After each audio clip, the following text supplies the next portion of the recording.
Okay, YouTube, leading up until now, we've been looking at the properties of operations with polynomial functions. That is, if I give us more than one polynomial function, say f of x and some other g of x, could we add them together? Could we subtract them from one another, or could we multiply them? In this video, we're going to focus on division of polynomials. Okay, so we say like f of x over some divisor and just the processes that are included there. So let's go ahead and read this. It says, when you divide a polynomial f of x by a non-zero thing, remember you can't divide by zero, but we say by a non-zero polynomial divisor d of x. And so we're going to refer to this d of x as a polynomial that we're dividing by here, and it is the divisor polynomial. That's why we use the d there. D of x is the divisor. But when we divide by the divisor, we basically get a quotient polynomial. We get some answer polynomial here, and this is our quotient. So let's write a few things here. This is our divisor out front. We want to make sure that we're clear on this. We're taking f of x, and we're dividing it by this polynomial here, and then we get a quotient, which is this q of x here, quotient. And then I'm not sure if you can piece together what this r of x would be here, but keeping reading here, we say that r of x is the remainder polynomial. So we want to write this right here. But it is essentially the case that when you take any number, say a number here divided by another number, you get some answer, some quotient, plus the remainder divided by the thing you were dividing by, or over the thing you were dividing by. So we say the degree of the remainder must be less than the degree of the divisor. That is to say that when we take f of x divided by d of x, we would say that the degree of this remainder right here has to be less than the degree of the divisor, because otherwise you could have divided more out. All right. Also, the degree of the divisor is less than or equal to the degree of the dividend. Okay. So when we say dividend, we're saying that's the thing that's being divided. I guess we could add that in here too. When we take the dividend and we divide by this divisor, we say that the degree of the dividend, or the stuff on top, has to be of equal degree or greater degree than the bottom here. Okay. So we say one way to do this division that we're going to look at here, is polynomial long division. And it gets its name because it is a long process. But we're going to look at the process of division here, the division algorithm first. And then what we're going to look at is how we do this with polynomial functions. So let's go ahead and start with this. When it comes to long division, what do we look at here? So if I said, let's do this, 127 divided by 2, I want to find this quotient, the answer to a division problem. Let's start with this. Our 127, this is the thing that's being divided. So when we do long division, of course, we set this on the inside. That is our dividend, or our original statement. Up here, it'll be our original function, f of x. And we're dividing it by 2. So 2 is our divisor, and that divisor goes on the outside. So when it comes to the division algorithm, we're going to write this in here. We say DMSCB. And I remember this. Somebody told me, does McDonald's sell cheeseburgers? Is a question you could answer or ask yourself to remember this right here. But what this really stands for is divide, multiply, subtract, carry down, and then begin again. And essentially, these are the steps we're going to go through when we do long division right here. So I'll leave this over here. This is our division algorithm. So when we look at this, we say, well, how many times does 2 go into this number? Remember that when you long divide, you start with what's out here, and then you say, well, how many times does it go into this very first left part of this inside dividend? And so in this case, it goes in no time. So I can put a 0 above that, or I can just go ahead and bypass this altogether and say, well, now how many times does 2 go into 12? So now to answer this question, we say, how many times does 2 go into 12? This is really 12 divided by 2 equals what? To answer that question, another way we can look at this is if I were to multiply both sides of this by 2, well, we end up with a situation where we could answer the same question by saying, what is it that I could take times 2 to get 12 exactly? And that is really the same thing as division. So our divide here, we're going to say 2 goes into 12 6 times. I'm going to put that 6 on top of the end of the 12 here because of place value. So now our next step is multiply. We're going to take this 6 times this divisor out front, 6 times 2, and we get 12. So that takes care of our multiply. So now subtract. So we're going to take away all of this here from what we've got right here. So 12 minus 12, this cancels out to 0, this cancels out to 0. So the carry down aspect of this is this 7 right here, and we're going to begin again. Except for this time now I'm going to ask, how many times does 2 go into 7? Or what could I take times 2 to get as close as I possibly can to 7? And I would settle to be 3 here. We say, now I've divided. Multiply 3 times 2 is 6. Let's subtract. 7 minus 6 is 1. I'm going to put a box around this. We're going to make a little label here. This is the remainder. So in terms of what we got here, 127 divided by 2, what we're going to write is that we got a quotient here, and that quotient is 63.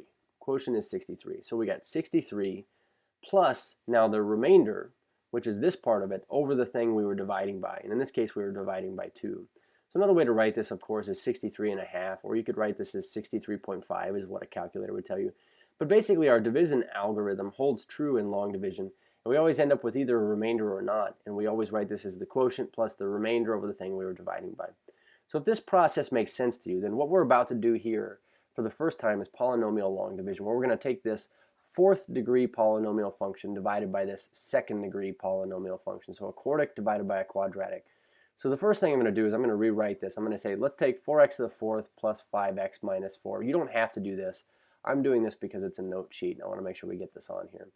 The fact is this. We're saying the top divided by the bottom here means that the top is the dividend. So now we're going to put this dividend in here. We would say 4x to the fourth. Now here's the interesting thing about it. Because I'm missing an x to the third, I still have to fill that in. 0x to the third. I'm missing an x to the squared term also, so plus 0x squared. And then we'd say plus 5x minus 4. So I hope you can see that whenever you're missing anything, we have to fill it in. So must fill in any missing place values. Okay. Place values with a 0. So now that we have this filled in, we say our divisor now, the thing that goes on the outside, is this x squared minus 3x minus 2, this right here. So now over here, we had asked the question initially, how many times does 2 go into 12? And we said another way to do this was to ask, what could we take times that thing we're dividing by to get the 12 exactly? So when it comes to polynomial long division, we're always going to focus on these front terms here in our divisor and in our dividend. So the question we're going to ask here is this. How many times does this front thing, x squared, go into this front thing here, 4x to the fourth? And another way to ask that is, x squared times what would give me 4x to the fourth exactly? So I could surmise that I would have to take x squared times a 4, x squared, in order to get 4x to the fourth.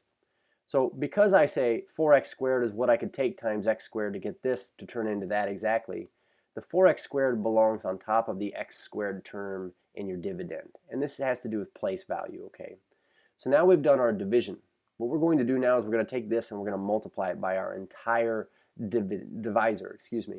So we say 4x squared times x squared here, we would get 4x to the fourth.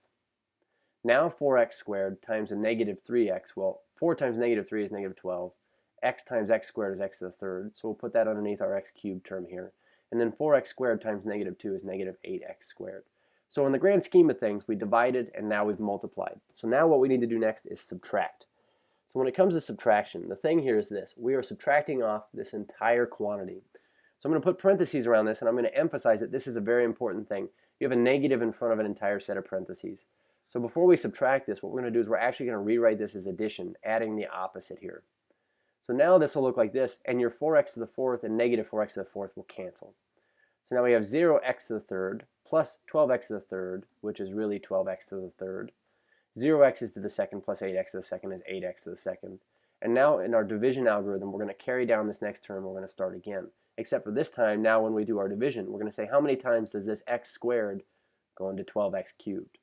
So in other words, what can we take times an x squared to get 12x cubed? Well, it would have to have a 12, and it would have to have another x on it. So I'm going to put that 12x to the first over my 5x to the first. And now we're going to take all of this here, and we're going to multiply it by 12x by all of this divisor.